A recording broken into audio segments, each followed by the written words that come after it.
everyone is criticizing Wonder Woman 84, and let's just talk about it.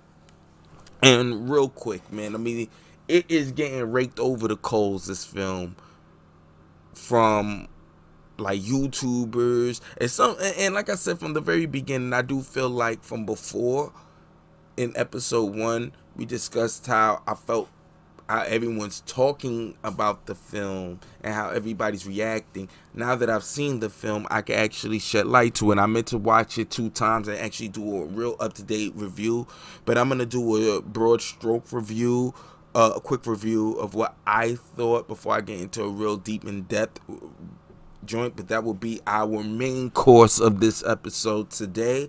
So but real quick, like I said, so many YouTubers are tearing this film down, the likes of which, not as bad as Zack Snyder has gotten, but it is getting up. It is not a close second, but it's starting to get into that tier ship. I do feel like there's a lot of people that are remiss and kind of like reject tearing down the film because they put so much stock in Patty Jenkins. I think a lot of which is because she's the female director everybody was going on, latching on to. At least I think there's a little bit of that. I also think because people were so quick to throw so much, everybody want to be wrong and strong, so people put so much stock in her, saying, yo, she should direct the Justice League, and even she said, hold your brakes. Like I said, with all that being said, I really think that people put so much stock in her that people felt guilty coming at her. Oh, everything had to be wrong. Something else had to happen around it. And then you got a lot more people, which I'm not glad in a good way, but glad that at least people, now I could take a lot more people's word on what they like and what they don't like when they treat these films the same way they would treat other films. So at least there's something that you can stand on. So at least it's not like you're just moving the goalposts just for certain directors, because that makes it hard for me to take you serious in terms of being objective. That being said, now there's still something that I don't understand, that this is a lighthearted film that you guys had wanted, and they giving you this, and you still rake it over the coals. Now, you could argue, well, they could have done this but made it more coherent, perhaps. But I think it was a lighter tone that actually set it back, because the film, even though the character was a lot more lighter because she lived in a bubble, that when you brought her here into the real world, how she interacted, they took it on with a very Disney-esque feel. This one was a little bit closer to, since it was more of a romantic rom-com, it felt more towards, I don't want to take anything away from it, but it felt more TV-esque in terms of script, not shot.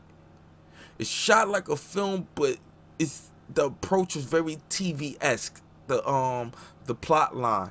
And maybe because it was so simple.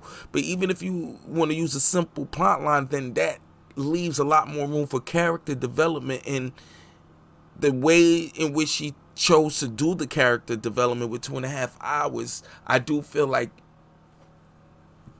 this could be where it fell short for a lot of other people, you know. And I'm trying to be respectable, but I'm not mad at her. She gave you the lighthearted Christopher Reeve-esque that you guys claimed that you were looking for, and this is what you guys got.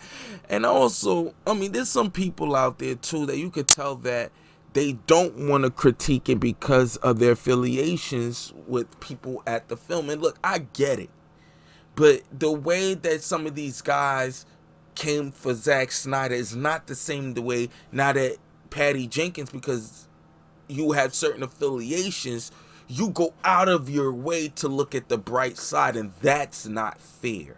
Now, those guys are exposing themselves to others, and even though I agree and disagree on a lot of points, and I do think some people taking this as a film way too far, at least I'm consistent because I felt that way with Zack Snyder, and I do feel that people are doing a little bit too much with Patty Jenkins.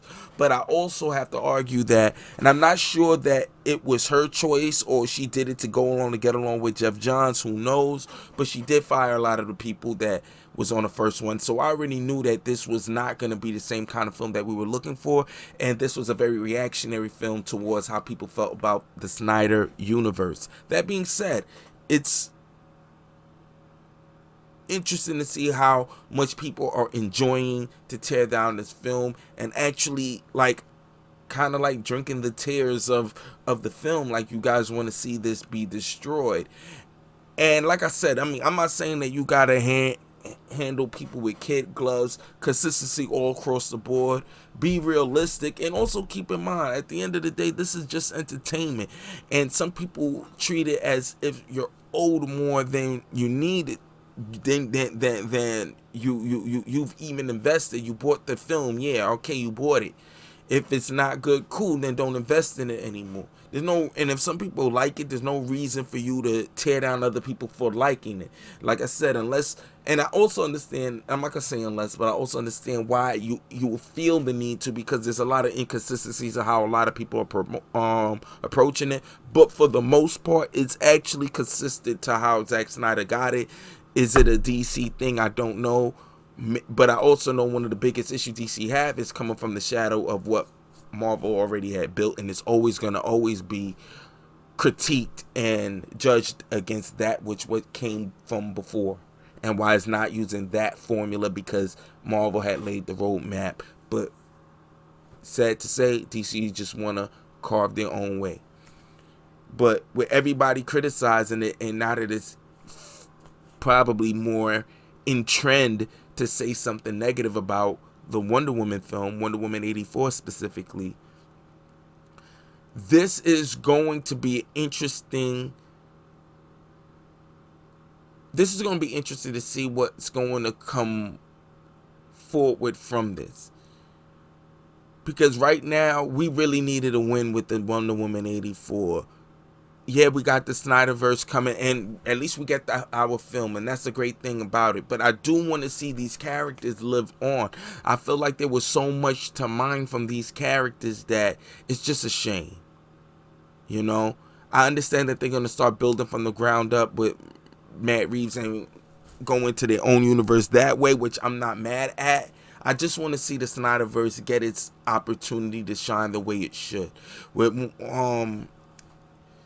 Suicide Squad just not working. The Suicide Squad hopefully will take it to the next level, but I think it's enough from the original Suicide Squad that you can keep. I just hope moving forward, as we omit the other Justice League movie, Aquaman, you already know how I feel about Aquaman. Even though I don't hate it, I liked it. It still felt like it wasn't part of the Snyderverse.